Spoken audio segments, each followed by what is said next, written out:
ప్రభువైన యేసుక్రీస్తు నామములో మీ అందరికీ నా హృదయపూర్వకమైన వందనాలు. దేవుడి దినమంతా మీకు తోడై ఉండి మిమ్మల్ని ఆశీర్వదించి దీవించి కాపాడును గాక. పరిశుద్ధ గ్రంథంలో నుండి 78వ కీర్తన మొదటి చరణాన్ని నేను చదువుతా ఉన్నాను. మీ పరిశుద్ధ గ్రంథమైన బైబిల్ తెరిచి చూడండి. నా జనులారా, నా బోధకు చెవియొగ్గుడి, నా నోటి మాటలకు చెవియొగ్గుడి.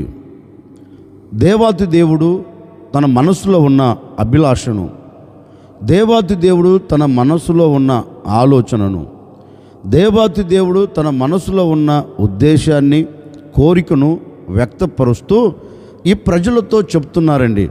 నా పేరు పెట్టబడిన నా జనులారా, నేను మీకు ఏదైతే బోధిస్తున్నానో, నేను మీకు ఏ మాట అయితే ఇస్తున్నానో, ఏ మాటనైతే నేను మీకు తెలియచేస్తున్నానో, ఆ బోధను, ఆ మాటను మీరు ఏం చేయాలంటే చెవియొగ్గి ఆలకించండి. నా మాట మీరు చెవియొగ్గి ఆలకిస్తే మీకు దీవెనను కలగచేస్తుంది అని దేవుడు తన ప్రజలైన ఇశ్రాయేలుతో ఈ మాట చెప్తున్నాడండి. నిజమే, ఆ ప్రజలు దేవుని మాటకు కట్టుబడక, దేవుని మాటను తిరస్కరించి, దేవుని మాటకు విధేయతను చూపెట్టక, వారికి నచ్చిన మార్గాలలో నడిపించబడుతూ దేవుని యొద్ద నుండి వచ్చే ఆశీర్వాదాలు ఎన్నో కోల్పోయారండి, ఎంతో దూరం చేసుకున్నారండి. అందుకని దేవాతి దేవుడు తలంచి ఈ మాట చెప్తున్నారు. నా వలన నీకు ఫలము కలగాలి అంటే, నా వలన నీకు ఆశీర్వాదం కలగాలి అంటే, నా వలన నీకు దీవెన కలగాలి అంటే, నీవు నా నోట నుండి జారవాలుతున్న మాటను నీవు చెవియొగ్గి ఆలకిస్తే నిశ్చయముగా నేను ఈ దీవెనలన్నీ నీకు దయచేస్తాను, నేను ఈ దీవెనల చేత నేను నిన్ను నింపుతాను అని. నిజమే, ఆ ప్రజలు దేవుని మాట వినకపోయినందువలన దేవుని యొద్ద నుండి వచ్చే దీవెనలను చేతులారా పాడు చేసుకున్నారు. ఈ ఉదయకాల సమయంలో సేవకుడిగా నేను మీతో చెప్పాలి అనుకున్న మాట ఏంటంటే, నేటి వరకు నువ్వు దేవుని మాటను తిరస్కరించి, నేటి వరకు దేవుని మాటకు నువ్వు కట్టుబడక, నేటి వరకు ఆయన నోట నుండి జారవాలుతున్న ఆ బోధను నీవు త్రోసివేసి, ఒకవేళ నీకు నచ్చిన మార్గాన్ని, నీకు మెచ్చిన మార్గాన్ని నీవు ఏర్పరుచుకుంటూ వెళుతున్నావేమో, నీకు నచ్చిన మార్గంలో నువ్వు నిలబడుతూ నీకు నచ్చినట్లుగా ప్రవర్తిస్తున్నావేమో. అందుకే నీ ఆత్మ సంబంధమైన జీవితంలో ఒక ఎదుగుదల లేదు, అందుకే నీ శరీర సంబంధమైన జీవితంలో ఒక ఆశీర్వాదం లేదు. బ్రతుకుతున్నాం అంటే బ్రతుకుతున్నాం, తిరుగుతున్నాం అంటే తిరుగుతున్నాం. ఒక విలువ కలిగిన జీవితం, ఒక విలువ కలిగిన మార్గంలో నువ్వు నిలబడలేక అన్నిటినీ దూరం చేసుకుంటూ వస్తున్నావు. వీటన్నిటికీ ప్రబలమైన కారణం ఏంటి అంటే, వాక్యం ఈ విధంగా సెలవిస్తుంది. ఆయన బోధ చెవియొగ్గి వినటం లేదు, ఆయన నోట నుండి జారవాలుతున్న మాటను నీవు చెవియొగ్గి ఆలకించట్లేదు.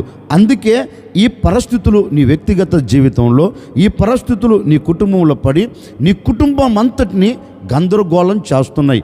అందుకే ఈ ఉదయకాల సమయంలో మరలా ప్రభు మీ మీద జాలి కలిగిన వాడై, మీ మీద వాత్సల్యత కలిగిన వాడై, మీ మీద దయ కలిగిన వాడై ఈ ఉదయకాల సమయంలో మీతో చెప్తున్న మాట ఏంటంటే, ఇకనైనా నీవు నా మాట చెవియొగ్గి అంగీకరిస్తే, నీవు నా బోధను చెవియొగ్గి, నా మాటను చెవియొగ్గి నీవు అంగీకరించగలిగితే, నిశ్చయముగా ఈ దినము నుండి నేను తప్పక దీవెనకరంగా నిలబెడతాను. అందుకే యెషయా గ్రంథంలో కూడా ఒక శ్రేష్టమైన మాట రాయబడిందండి.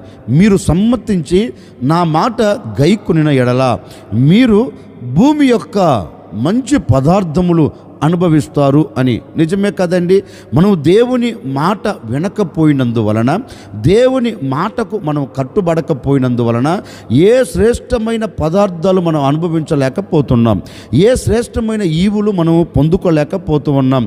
నేననే మాట, నీవు దేవుని మాట వినకుండా ఎంత కష్టపడినా, నీవు దేవుని మాట వినకుండా ఎంత ప్రయాసపడినా, నీవు దేవుని మాటకు లోబడకుండా ఎన్ని చేతి పనులు చెయ్యాలని నీవు పూనుకొనినా దానిలో ఒక ఆశీర్వాదం నీవు చూడలేవండి. ఆ భూమి నుంచి వస్తున్న ప్రతి దీవెన నువ్వు అనుభవించలేవు. అందుకే దేవాతి దేవుడు అంటారు, మీరు సమ్మతించి నా మాట వింటే, మీరు సమ్మతించి నా మాట గైకొంటే భూమి యొక్క మంచి పదార్థములు అంటే నీ చేతుల కష్టార్జితం తప్పక నీవు అనుభవించగలుగుతావు. ఈ ఉదయకాల సమయంలో ఒక సేవకుడిగా నిండు మనసుతో నేను కోరుకుంటున్నానండి. ఒకవేళ ఇప్పటి వరకు దేవుని మాటకు విధేయతను చూపెట్టకుండా, దేవుని మాటకు నీవు కట్టుబడకుండా ఒకవేళ అడుగులు వేస్తున్నావేమో, పద్ధతి మార్చుకో, నీ హృదయ ఆలోచన మార్చుకో, నీ నడవడికను మార్చుకో, నీవు వెళ్తున్న మార్గాన్ని మార్చుకో. ఇప్పుడు దేవుని మాటకు నీవు లోబడి, దేవుని మాటకు నీవు విధేయతను చూపెట్టి, దేవుని సన్నిధిలో నీవు శిరస్సు వంచగలిగితే, నీవు దేవుని సన్నిధిలో నీ మనసు విప్పి, నీ మనసారా ఆయన ఎదుట నీవు సాష్టాంగ పడగలిగితే, నిశ్చయముగా ఈ దినము నుండి శ్రేష్టమైన ఈవులు నీవు చూడబోతూ ఉన్నావు. శ్రేష్టమైన ఆశీర్వాదానికి నీవు నాంది పలకబోతూ ఉన్నావు. శ్రేష్టమైన ఆశీర్వాదాలతో నీవు సాగి వెళ్ళేటట్లుగా దేవుడు అద్భుతం చేయగలుగుతాడు. అందుకే దేవాతి దేవుడు తన ప్రజలను చూచి అంటారు, మీరు చెవియొగ్గి నా బోధ వినండి, మీరు చెవియొగ్గి నా మాట వినండి అని ప్రజలతో చెప్పారండి. మనము ఆయన మాట చెవియొగ్గి వింటే మనకి ఏం కలుగుతుంది? ఒకరోజు దేశమంతా కరువుతో నింపబడిపోయిందండి. ఎలాంటి కరువు అంటే అంతా ఇంత కరువు కాదు, ఓ పెద్ద కరువు. ఆకలితో అల్లల్లాడిపోతూ ఉన్న కరువులో నిలిచిపోయింది దేశం. ఒకరోజు ఆ దేశంలో ఓ భక్తుడు దేవుని సన్నిధిలోనికి వెళ్ళి దేవుణ్ణి అడుగుతున్నాడు, అయ్యా, ఈ దేశంలో ఈ కరువుతో మేము భరించలేకపోతున్నాం గనుక నీ ఆజ్ఞను తీసుకొని ఈ దేశమును విడిచి వెళ్ళాలి అనుకుంటున్నాం. కరువు తొలగిపోయేంత వరకు మరొక దేశంలో నిలిచి మరలా ఈ దేశానికి తిరిగి వస్తాం అని దేవుని సన్నిధిలోనికి వెళ్ళి దేవుణ్ణి అడుగుతున్నాడండి. అప్పుడు దేవుడు కూడా ఈ భక్తునితో ఓ మాట అంటున్నాడు, బాబు, ఈ దేశానికి కరువు వచ్చిన సంగతి వాస్తవమే, ఈ దేశం మొత్తం కరువుతో నింపబడిన సంగతి వాస్తవమే. కానీ ఈ దేశంలో కరువు కలిగిందని ఈ దేశాన్ని విడిచిపెట్టి నువ్వు వెళ్ళవలసిన అవసరం లేదు. ఎందుకంటే నేను నీతో చెప్పినట్లు నీవు ఉండు, నేను ఏదైతే నీతో చెప్తున్నానో అది చేయి అన్నాడు. ఈ భక్తుడు కూడా, అయ్యా, ఏం చేయమంటారు? నన్ను ఇక్కడ ఉండమంటారా లేకపోతే వేరే ప్రాంతానికి వెళ్ళిపోమంటారా అని అడిగితే, అప్పుడు దేవాతి దేవుడు ఓ చక్కని మాట అంటున్నాడు, చూడు, నీ తండ్రి ఏది కలుగుతున్నా, నీ తండ్రికి ఏది వాటిల్లుతున్నా, నీ తండ్రి ముందు ఎలాంటి పరిస్థితులు నిలబడినా నీ తండ్రి నీలాగనే నా సన్నిధిలోనికి వచ్చి నన్ను అడిగేవాడు, ఏంటయ్యా ఈ పరిస్థితులు ఎలా ఉన్నాయి, మరి ఏం చేయమంటావు అంటే, నీ తండ్రితో నేను ఏదైతే చెప్పానో ఆ మాటను నీ తండ్రి వినేవాడు, నీ తండ్రి గైకొనేవాడు, నీ తండ్రి పాటించేవాడు అంటూ ఈ మాట చెబుతున్నారండి. ఇప్పుడు ఆ మాట చదువుతాను, మీ పరిశుద్ధ గ్రంథమైన బైబిల్ తెరిచి చూడండి. ఆదికాండం 26వ అధ్యాయం 5వ వాక్యాన్ని చదువుతూ ఉన్నాను. ఏలయనగా అబ్రహాము నా మాటను విని నేను విధించిన దాన్ని, నా ఆజ్ఞలను, నా కట్టడలను, నా నియమములను గైకొనినని చెప్పెను. దేవుడు ఇస్సాకుతో ఈ మాట చెప్తున్నారండి, ఇస్సాకు, నీ తండ్రి అయిన అబ్రహాము నేను ఏ మాట అయితే చెబుతున్నానో ఆ మాటను వినేవాడు. ఆ మాటను వినినందువలన నీ తండ్రిని నేను ఆశీర్వదించాను. నీ తండ్రి ఇంతగా ఆశీర్వదించబడడానికి ప్రబలమైన కారణం ఏంటో తెలుసా? నీ తండ్రి అన్ని విషయాలలో ఆశీర్వాదానికి ఎందుకు నాంది పలికాడో తెలుసా? నేను ఏ మాట అయితే చెబుతున్నానో ఆ మాట చెవియొగ్గి ఆలకించేవాడు, ఆ మాట చెవియొగ్గి ఆలకించి దానిని అనుసరించేవాడు గనుక నా మాట నీ తండ్రి విన్నాడు గనుక నీ తండ్రిని నేను ఆశీర్వదించాను. ఇదిగో ఈ కరువు కలిగిన ఈ దేశంలో కూడా నేను నీతో చెప్తున్నాను, నీ తండ్రి నా మాట వినినట్లుగా నీవు నా మాట వినగలిగితే, నీ తండ్రి నా మాటకు లోబడినట్లుగా నీవు కూడా నా మాటకు లోబడితే నిశ్చయముగా ఈ దేశంలో నేను నిన్ను విస్తరింపచేస్తాను, ఈ దేశంలో నిన్ను ఆశీర్వాదకరంగా నిలబెడతాను. నీవు నా మాటకు లోబడి నా మాటకు విధేయతను చూపెడితే ఈ దేశంలో నిన్ను అంచెలంచెలుగా ఆశీర్వదిస్తాను అని ఇస్సాకుతో దేవుడు ఈ మాట చెప్తే, అబ్రహాము దేవుని మాటకు లోబడినట్లుగా ఇస్సాకు కూడా దేవుని మాటకు లోబడి నిలిచిపోయాడండి. లేఖనం ఈ విధంగా సెలవిస్తుంది, దేవుని మాటకు లోబడి ఇస్సాకు ఆ దేశంలో ఉండినందువలన ఇస్సాకు ఆ దేశంలో గొప్పవాడాయను, ఇస్సాకు ఆ దేశంలో అంచెలంచెలుగా ఆశీర్వదించబడెను, ఇస్సాకు ఆ దేశంలో క్రమక్రమముగా అభివృద్ధి చెందెను. ఎందుకని ఇస్సాకు ఆ దేశంలో అభివృద్ధి చెందాడు?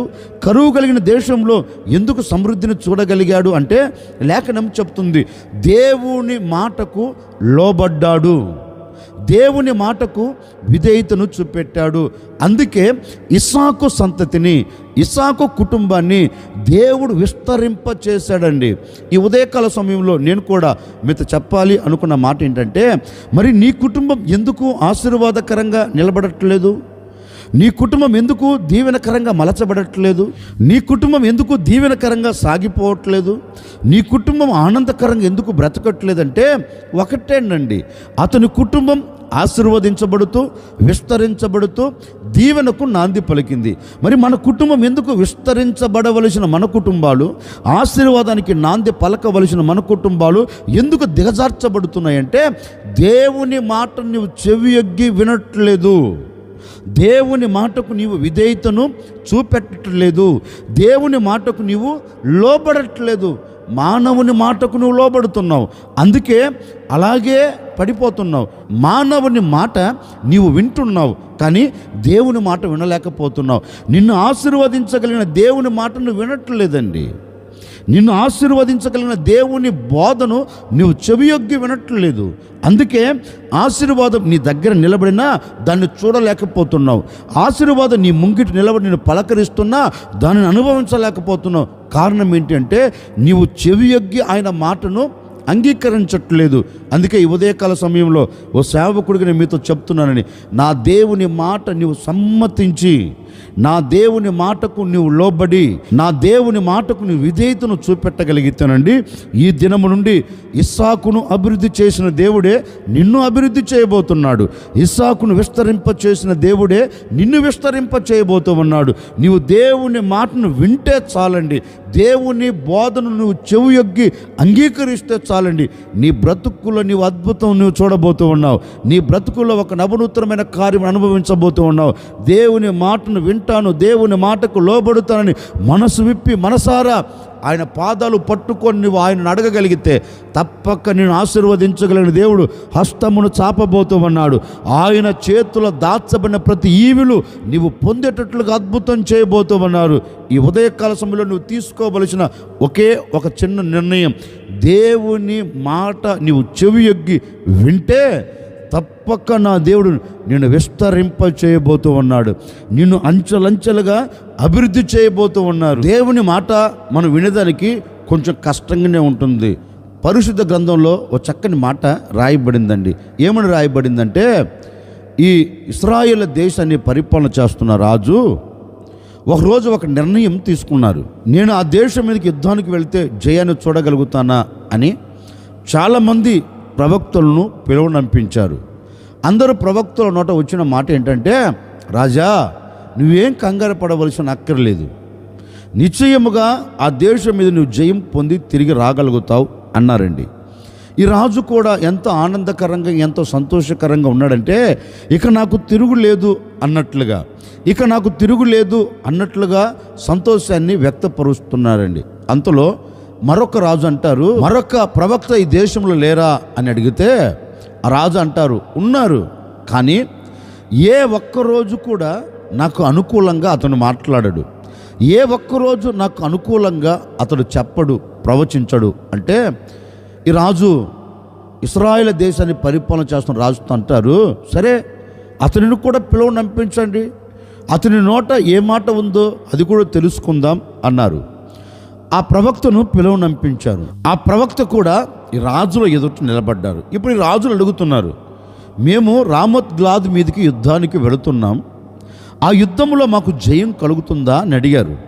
అప్పుడు ఈ ప్రవక్త ఓ చక్కని మాట అన్నారండి, యెహోవా ఇలాగూ సెలవిచ్చుచున్నాడు, యెహోవా ఈ మాట నీకు తెలియచేయమన్నారు, రాజా నీవు రామోత్ గిలాదు మీదకి ఒకవేళ యుద్ధము చేయుటకు నువ్వు పూనుకొని అడుగులు వేసినా నిశ్చయముగా ఈ యుద్ధములో నీకు అపజయము కలుగుతుంది, నీకు అపజయము కలిగి నీ దేశం శత్రువుల చేతికి చిక్కబడుతుంది, గనుక ఈ యుద్ధానికి దేవుడు వెళ్ళవద్దు అని చెప్పారు అని చెప్తే, అప్పుడు ఆ రాజు అన్న మాట అంటే తెలుసండి, చూడు ఇతడు నాకు ప్రతికూలంగా మాట్లాడుతూ ఉన్నాడు, అనుకూలంగా మాట్లాడటం లేదు.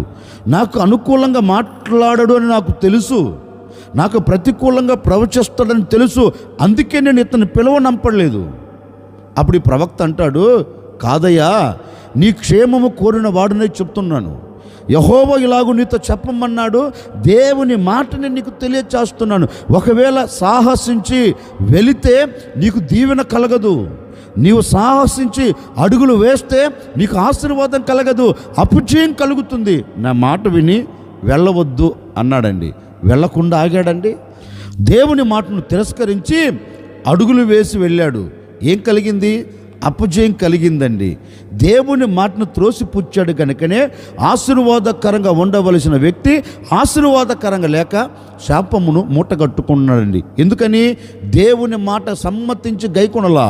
దేవుడు మాట్లాడుతున్నప్పుడు చెవియొగ్గి ఆలకించలేదు.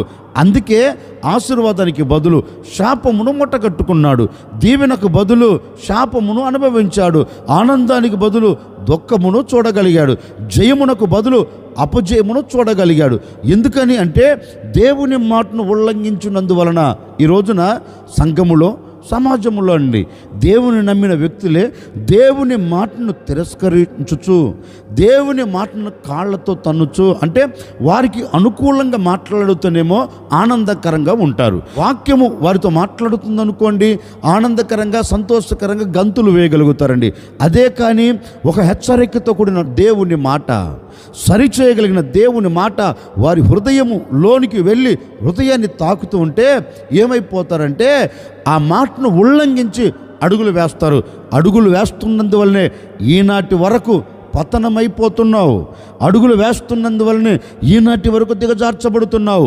అడుగులు వేస్తున్నందువలనే దేవుని మాటను తిరస్కరించి ముందుకు సాగి వెళుతున్నావు కనుకనే జయము పొందలేకపోతున్నావు. ఈ ఉదయకాల సమయంలో ఒక సేవకుడిగా మనసారా నేను మీతో చెప్తున్నానండి, నీవు దీవెనకు నాంది పలకాలన్నా, నీవు జయము పొందుకొని సాగి వెళ్ళాలన్నా, నీవు దేవుని మాటను సమ్మతించి గైకొనగలిగితే నిశ్చయముగా నీవు ఏ చోటు నిలబడినా, ఎక్కడ నీవు ఏది ప్రారంభిస్తున్నా అక్కడ ఆశీర్వాదానికి నీవు నాంది పలకబోతూ ఉన్నావు, అక్కడ జయానికి నీవు నాంది పలకబోతూ ఉన్నావు. జయముతో నా దేవుని సాగనంపబోతూ ఉన్నారు. అందుకని దేవుని వాక్యం సెలవిచ్చినట్లుగా నీవు దేవుని మాటకు చెవియొగ్గి నీవు ఆయన మాట ఆలకిస్తే లేఖనమంటుంది, తప్పక నేను నిన్ను విస్తరింపచేస్తాను. అందుకే సాక్షాత్తుగా దేవుడే చెబుతున్నారు, నా బోధ చెవియొగ్గి, నా నోటి మాటలను చెవియొగ్గి వినండి. నా మాట మీరు చెవియొగ్గి వింటే తప్పక నేను మిమ్మల్ని విస్తరింపచేసి గొప్ప జనముగా నీ సంతతిని నేను ఆశీర్వదించి అనేకులకు నీ కుటుంబం నీవు సాక్షులుగా నిలబడేటట్లుగా నేను చేయబోతున్నాను అని ఈ ఉదయకాల సమయంలో నా దేవునితో మాట ఇస్తున్నారు. నా దేవుని మాటకు కట్టుబడండి, నా దేవుని మాటను శిరస్సు ఉంచి మీరు అంగీకరించండి, నా దేవుని మాటకు మీరు విధేయతను చూపెట్టండి. ఈ దినము నుండి నీవు నీ కుటుంబం, నీవు నీకు కలిగిన సమస్తమును నా దేవుడు విస్తరింపచేయునుగాక.